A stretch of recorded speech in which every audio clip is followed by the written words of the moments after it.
दोस्तों साल 2022 में एक बेहद अलग और अनोखी फिल्म रिलीज हुई थी जिसका नाम था आउट ऑफ डार्कनेस।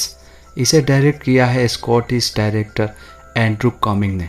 यह कोई साधारण फिल्म नहीं है बल्कि हमें ले जाती है 45,000 साल पहले उस दुनिया में जब इंसान आज जितना स्मार्ट और ताकतवर नहीं था। उस दौर को कहते हैं स्टोन एज यानी पाषाण काल। उस समय इंसान के पास ना तो खेती का ज्ञान था ना बड़े बड़े कबीले बनाने का। उनकी सबसे बड़ी खोज थी आग और पत्थर के हथियार। हर दिन बस एक ही संघर्ष था, आज खाना कहाँ से मिलेगा। और इसी खतरनाक रहस्यमयी और खूनी माहौल में बनी है यह फिल्म की शुरुआत होती है, रात का समय है, चारों तरफ घना अंधेरा और ठंडी हवाएं। पहाड़ों के बीच एक छोटा सा परिवार आग के पास बैठा है। यह परिवार किसी भी आम परिवार जैसा नहीं बल्कि जिंदा रहने की लड़ाई लड़ रहा है। इस परिवार में कुल 6 लोग हैं। एक बुढ़ा आदमी जिसका नाम होता है ओडल, उसका बड़ा बेटा एडम जिसके पास भाला है और वही इस पूरे परिवार का लीडर है।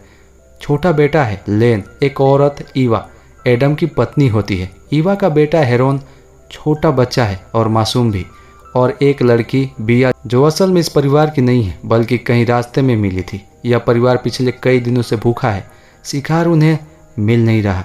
ईवा प्रेग्नेंट है और कमजोरी से बेहाल है। हेरोन अपनी माँ से कहानी सुनाने को कहता है, लेकिन उस दौर में कहानियाँ बनाना आसान नहीं था दोस्तों। लोग इतना ही बता पाते थे जितना उन्होंने खुद देखा या महसूस किया हो, और सच मानिए उनकी पूरी दुनिया बस शिकार और जिंदा रहने तक ही सीमित थी। इसी बीच बूढ़ा ओडल एक पुरानी कहानी सुनाता है। कुछ लोग थे जो शिकार की तलाश में जगह जगह घूमते थे, लेकिन एक समय ऐसा आया कि उन्हें शिकार मिलना बंद हो गया। वो लोग दक्षिण की तरफ गए, समुद्र पार किया और एक नई जमीन पर पहुंचे। कहा जाता था वहाँ गर्म गुफाएं, ढेर सारे जानवरों का झुंड और खाने पीने की भरमार है। लेकिन जब वो पहुंचे वहाँ सिर्फ ठंडी हवाएं और भूख मिली, और उस वीरान जगह पर रहता था एक और भी खतरनाक शैतान। यह सुनकर पूरा परिवार सहम जाता है, क्या वाकई कोई राक्षस है। अगले दिन ये लोग नए इलाके की तरफ निकल पड़ते हैं। उनका सफ़र बेहद कठिन है, पहाड़ों के बीच चलते हुए भूख उन पर हावी हो रही है। एडम और लेन खोजबीन करते हैं, तभी उन्हें एक विशाल जानवर मैमथ की हड्डियाँ और खून मिलता है। मगर अजीब बात यह थी कि वहाँ मांस का नामो निशान नहीं था, जैसे किसी ने उसे पूरी तरह खा लिया हो। लेन शक जताता है कि शायद यह किसी बड़े शिकारी जानवर का काम है, मगर एडम उसे चुप रहने को कहता है। अगर बाकी लोग सुनेंगे तो डर जाएंगे। रात होती है, आग जलाकर सब सोने की कोशिश करते हैं, लेकिन तभी जंगल से आती है एक अजीब सी आवाज़। डर से सबसे ज़्यादा कांपती है बिया। अगले दिन कोहरे में खेलते खेलते हेरोन थोड़ी देर के लिए गुम हो जाता है। सब घबरा जाते हैं, लेकिन खुशकिस्मती से वह वापस मिल जाता है। अब इनके सामने आता है घना जंगल। एडम जानता है कि जंगल में जाना बहुत खतरनाक है, शायद वही दानव जंगल में रहता है, लेकिन बिना गए उनके पास और कोई रास्ता भी नहीं। रात को जब सब सो रहे होते हैं, एडम और बिया आग से थोड़ी दूर होते हैं, तभी दोनों देखते हैं झाड़ियों के पीछे कोई अजीब सा जीव हिलता डुलता है। अचानक अंधेरे से आता है वह कुछ और सीधे हेरोन को पकड़कर घसीट ले जाता है। चारों तरफ चीख पुकार मच जाती है। एडम अपने बेटे को बचाना चाहता है, लेकिन लेन उसे रोकता है। अगर तुम गए तो हम सब मारे जाएंगे। वह चीज़ इंसानों से कई ज़्यादा ताकतवर है। एडम मजबूरी में रुक जाता है। सुबह होते ही वह अपने बेटे की तलाश में निकल पड़ता है। उसे हेरोन के कपड़े मिलते हैं जिन पर काला पदार्थ लगा है, मगर खून नहीं। इसका मतलब हेरोन अब भी जिंदा है। पर एक बात साफ हो जाती है, वो दानव जंगल के अंदर ही रहता है। अब एडम फैसला करता है चाहे कुछ भी हो वह अपने बेटे को बचाएगा। दोस्तों अब कहानी और खतरनाक मोड़ पर पहुंच चुकी है। एडम ने तय कर लिया है कि चाहे जान जाए या बची रहे, वो अपने बेटे हेरोन को जंगल से ढूंढ कर ही लाएगा। परिवार के बाकी लोग डरे हुए हैं, लेकिन उनके पास कोई और रास्ता भी नहीं। अगर वे जंगल पार करेंगे तभी आगे का पहाड़ और शायद कोई सुरक्षित जगह मिल जाएगी। जंगल बेहद घना है, चारों तरफ ऊंचे ऊंचे पेड़, नमी, अंधेरा और हर तरफ अजीब अजीब आवाज़ें। और सबसे खतरनाक बात, कहीं भी राक्षस हो सकता है। औरतें थक चुकी है। ईवा तो पहले ही प्रेगनेंसी और कमजोरी की वजह से बहुत परेशान है। बिया भी आगे बढ़ने से डर रही है। लेन अपने भाई एडम से कहता है हम और आगे नहीं जा सकते, औरतें और बूढ़ा चलने के काबिल नहीं है। रात होने से पहले हमें कोई सुरक्षित जगह ढूंढनी होगी। लेकिन एडम मानने को तैयार नहीं। उसका दिमाग बस अपने बेटे हेरोन को बचाने में अटका है। शाम ढलने से पहले ये लोग एक ऐसी जगह पहुंचते हैं जहाँ का नज़ारा सबके होश उड़ा देता है। जमीन पर बिखरी हुई है सैकड़ों हड्डियाँ और खून के निशान। एक बड़े से पत्थर पर ताज़ा निशान है, जैसे यहाँ किसी जानवर या इंसान को फाड़ कर खाया गया हो। सबको समझ आ जाता है कि यह वही राक्षस की खाने की जगह है। अचानक तेज कान फाड़ देने वाली गर्जना सुनाई देती है। आवाज़ इतनी डरावनी कि सबके पैरों तले जमीन खिसक जाए। एडम चीखता है भागो, और सब जान बचाकर भागते हैं। काफ़ी दूर जाने के बाद जब रुकते हैं तब एक अंधेरा छा चुका होता है। अब सब आग जलाने की कोशिश करते हैं, लेकिन डर और नमी की वजह से लकड़ियाँ जल ही नहीं रही। बिया बार बार कोशिश करती है और आखिरकार मुश्किल से आग जल ही जाती है। लेकिन अब परिवार में तनाव बढ़ने लगा है। ओडल बिया को कोसता है, ये शैतान इस भटकती हुई लड़की की वजह से हमारे पीछे पड़ा है। अगर ये हमारे साथ ना होती तो हम सुरक्षित होते। बिया चुपचाप सब सुनती रहती है। रात का सन्नाटा, चारों तरफ घना अंधेरा और आग के चारों ओर बैठे डरे हुए चेहरे। सच कहूँ तो ये सीन दिल दहला देने वाला है। एडम भाले को कसकर पकड़ता है और आसपास देखने निकलता है। वह अपने परिवार से कुछ दूरी पर ही गया था कि अचानक झाड़ियों से कुछ दौड़ता हुआ आता है और एडम पर टूट पड़ता है।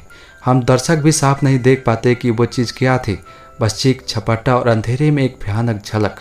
कुछ देर बाद जब एडम वापस आता है तो वह बुरी तरह जख्मी है। उसका पूरा शरीर खून से लथपथ और चेहरे पर गहरी चोटें।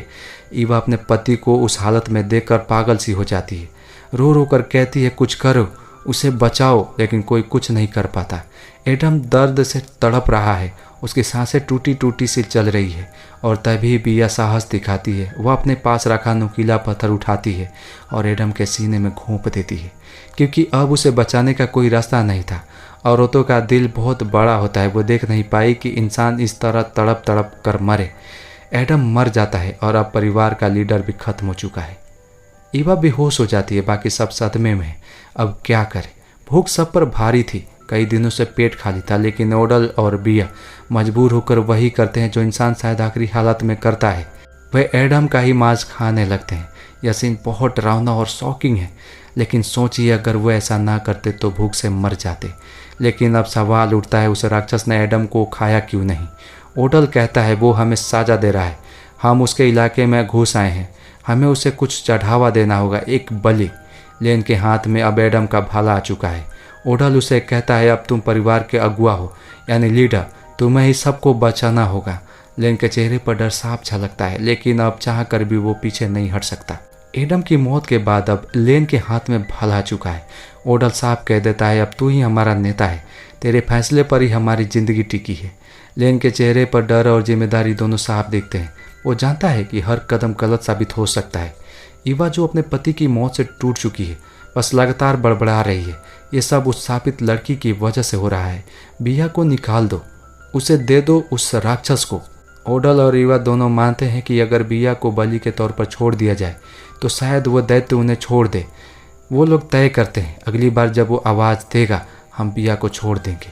बिया सब सुन लेती है, उसकी आंखों में डर साफ है, लेकिन वह कुछ नहीं कहती, बस चुपचाप अपने मौके का इंतजार करती है। लेन इस फैसले से पूरी तरह सहमत नहीं है, लेकिन वो भी परिवार को टूटता हुआ देख रहा है। रात को जब सब आग के आसपास बैठे होते हैं तभी अचानक कहीं के पास से अजीब सी फुसफुसाहट आती है, मानो कोई इंसान धीरे धीरे बोल रहा हो। सब डर जाते हैं। ओडल चिल्लाता है ये उसी का संकेत है, इसे ले जाओ और ख़त्म करो। वो बिया को पकड़कर आग से दूर खींचता है। बिया चीखती है नहीं, मुझे मत दो, मैंने कुछ नहीं किया। लेकिन तभी कहीं से काली परछाई आती है और सीधा ईवा पर हमला कर देती है। ईवा चीखती है, खून बहने लगता है और कुछ ही पलों में वो तड़प कर वहीं मर जाती है। यानी राक्षस ने बलि के तौर पर बिया को नहीं बल्कि ईवा को चुना। ईवा की मौत ने सबको और भी तोड़ दिया। अब बचते हैं लेन, बिया और ओडल और बूढ़ा जू। ओडल गुस्से में वो पागल हो जाता है। वो बिया पर चिल्लाता है तू ही मनहूस है, तेरे रहते सब मरेंगे। वो उसे पत्थर मारने की कोशिश करता है, लेकिन लेन बीच में आ जाता है। लेन कहता है बस अब और खून नहीं, हम सब साथ रहेंगे तो बच सकते हैं। लेकिन क्या सच में साथ रहना उन्हें बचा पाएगा? सुबह होती है। जब सब आग बुझने के बाद आसपास देखते हैं तो ज़मीन पर इंसानी पैरों जैसे निशान दिखाई देते हैं। हाँ दोस्तों, ये वही मोड़ है जब हम समझते हैं कि शायद ये राक्षस कोई जंगली जानवर नहीं बल्कि इंसान भी हो सकता है। निशान गुफा की तरफ जा रहे हैं। लेन कहता है अगर हमें सच जानना है तो हमें इसका पीछा करना होगा। गुफा अंदर से अंधेरी, नम और बेहद डरावनी है। पिया सबसे आगे बढ़ती है। दीवारों पर खून और अजीब सी पेंटिंग जैसी आकृतियां बनी हैं और तभी एक परछाई कूदकर उन पर हमला कर देती है। लेन भाले से वार करता है और कुछ देर की जदोजहद के बाद वो प्राणी जमीन पर गिर जाता है। अब सबकी नज़र साफ पड़ती है और दोस्तों सच्चाई चौंका देने वाली है। वो कोई दैत्य नहीं था बल्कि एक जंगली औरत थी। उसकी शक्ल इंसानी थी लेकिन शरीर झुका हुआ, बाल बिखरे, नाखून लंबे और आवाज़ अजीब। वो सालों से इस जंगल में अकेले रह रही थी और इंसानों का शिकार करके जी रही थी। बिया उसे देखकर कहती है, ये राक्षस नहीं है, ये तो हमारे जैसा इंसान है। लेकिन ओडल मानने को तैयार नहीं। वो चिल्लाता है, ये शैतान है, इसे मार डालो। लेन 2 पल के लिए हिचकिचाता है। उसे समझ आता है कि ये औरत भूख और अकेलेपन की वजह से ऐसी बन गई है। लेकिन उसी वक्त वो औरत फिर से झपटती है और ओडल का गला फाड़ देती है। ओडल वहीं तड़प कर मर जाता है। अब सिर्फ 3 लोग बचते हैं, लेन, बिया और बुढ़ा। वो किसी तरह उस जंगली औरत को गुफा में छोड़कर बाहर भाग जाते हैं। लेकिन उनके दिमाग में अब सिर्फ एक ही सवाल है, क्या इंसान ही असली राक्षस है? गुफा से बाहर निकलने के बाद ये तीनों बुरी तरह हाँफ रहे हैं। जूह का शरीर बूढ़ा है, वो और ज़्यादा चल नहीं पा रहा। बिया उसकी मदद करती है लेकिन उसका चेहरा डरा हुआ है। लेन सोच में पड़ गया है। वो कहता है, ये कोई राक्षस नहीं, ये हमारे जैसा इंसान ही है। लेकिन ये कैसे? सालों से अकेले रह रही होगी और हमारे लोगों को क्यों मार रही है? बिया जवाब देती है, शायद इसने कभी किसी इंसान को नहीं देखा, शायद इसने इंसानों को सिर्फ शिकार समझा। दोनों के बीच खामोशी छा जाती है। अचानक पीछे से आवाज़ आती है, पत्तों की सरसराहट। लेन तुरंत भाला तान देता है, लेकिन इससे पहले कि वो कुछ कर पाए वही जंगली औरत फिर से हमला कर देती है। इस बार उसका निशाना बूढ़ा जूह होता है। वह उसके कंधे को काट लेती है और खून की धार बहने लगती है। लेन और बिया मिलकर उस औरत को धक्का देते हैं और किसी तरह जूह को खींचकर दूर ले जाते हैं। लेकिन सबको साफ समझ आ जाता है, जो ज़्यादा देर जिंदा नहीं बचेगा। जूह धीरे धीरे अपनी आखिरी सांसें ले रहा है। वो बिया का हाथ पकड़कर कहता है, बेटी, अब तुम्हें ही जीना है, तुम अलग हो, तुम में साहस है, ये जंगल तुम्हें परखेगा लेकिन तुम बच जाओगी। और इतना कहकर वो हमेशा के लिए आंखें बंद कर देता है। बिया की आंखों से आंसू बहने लगते हैं। अब सिर्फ लेन और बिया रह जाते हैं। अब बारी आते इंसान बनाम इंसान। जंगली औरत फिर से प्रकट होती है। इस बार साफ दिखता है कि उसकी आंखों में इंसानियत की कोई चमक बाकी नहीं रही। वो पूरी तरह जानवर बन चुकी है। लेन भाले से वार करता है लेकिन वो बहुत फुर्तीली है। वो लेन के हाथ पर वार करती है और उसे ज़मीन पर गिरा देती है। बिया साहस दिखाती है। वो पास पड़ा नुकीला पत्थर उठाती है और पूरी ताकत से उस औरत पर हमला करती है। दोनों के बीच खून खराबे वाली भयानक लड़ाई होती है। आखिरकार बिया उसके सीने में पत्थर घोंप देती है और वो औरत वहीं तड़प तड़प कर मर जाती है। यानी इंसानी जानवर का अंत हो जाता है। लड़ाई खत्म होने के बाद बिया और लेन थक कर जमीन पर गिर जाते हैं। अचानक झाड़ियों से हल्की सी आवाज़ आती है। दोनों चौकन्ने होकर देखते हैं। वो कोई दैत्य नहीं बल्कि हेरोन है। हाँ दोस्तों, वही बच्चा जिसे कहानी की शुरुआत में उठा लिया गया था। असल में जंगली औरत ने उसे मारा नहीं था, वो उसे अपने पास ले गई थी। शायद उसे शिकार नहीं बल्कि अपना बच्चा बनाना चाहती थी। हेरोन डरा हुआ है लेकिन जिंदा है। बिया उसे अपने गोद में उठा लेती है और रोने लगती है। सुबह की धूप जंगल में उतर रही है। अब सिर्फ 3 लोग बचे हैं, लेन, बिया और छोटा हेरोन। वे दूर पहाड़ी की ओर चलते हैं जहाँ शायद कोई सुरक्षित जगह हो। लेकिन दोस्तों, इस पूरी कहानी का असली सबक यही है, असली राक्षस कोई भूत या प्रेत नहीं था। असली डर इंसान के भीतर छिपे जानवर से है। जब इंसान अकेला और भूखा रह जाता है तो वो भी जंगली बन जाता है। तो दोस्तों, ये थी फिल्म आउट ऑफ डार्कनेस की पूरी कहानी। एक सर्वाइवल हॉरर और इंसानी फितरत को दिखाने वाली डार्क मूवी। शुरुआत में हमें लगा कि कोई दैत्य उनका पीछा कर रहा है। फिर हमने देखा कि डर, भूख और शक इंसान को इंसान का दुश्मन बना देता है। और आखिरी में पता चला कि राक्षस कोई अलौकिक चीज़ नहीं था बल्कि हमारे जैसा ही एक इंसान था जो हालातों की वजह से जानवर बन गया था। तो दोस्तों, आपको ये मूवी कैसी लगी कमेंट में हमें ज़रूर बताएं।